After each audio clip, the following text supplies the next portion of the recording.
All right, I want to do a quick PSA video on the Etsy title change debacle.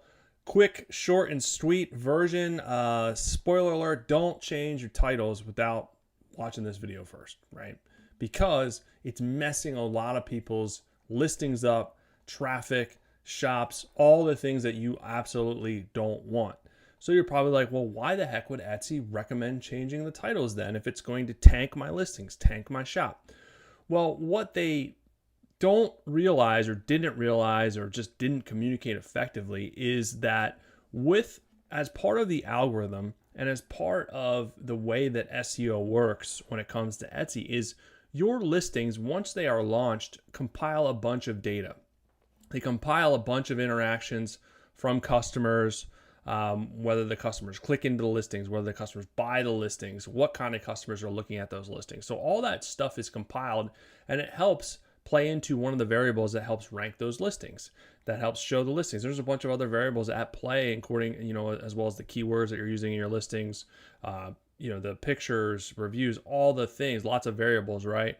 Well, when you change something, especially with your title, all those main keywords on a listing that's performing well, it's completely resetting the listing. It's causing the algorithm to reanalyze that listing and figure out who to send, what audience to send that listing to, what traffic to send that to.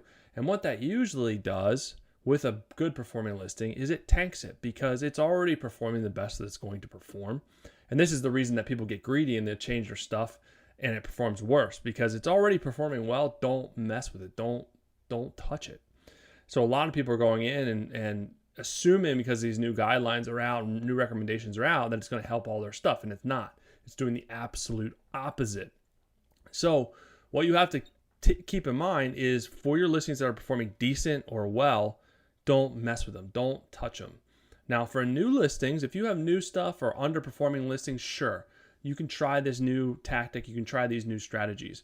And Etsy is basing this information on prior data. Basically, customers are buying more listings that have shorter titles. Customers that have been pulled prefer shorter titles just because it's less confusing. It looks less spammy, right? There's not a bunch of extra words, so it's a little bit clearer. But the flip side of that is all those extra keywords in there do help you find more audiences, more traffic sometimes. So it's kind of like a double-edged sword.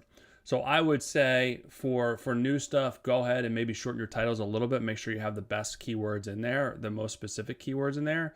But for stuff that's performing decent, or especially your best sellers, absolutely don't follow these new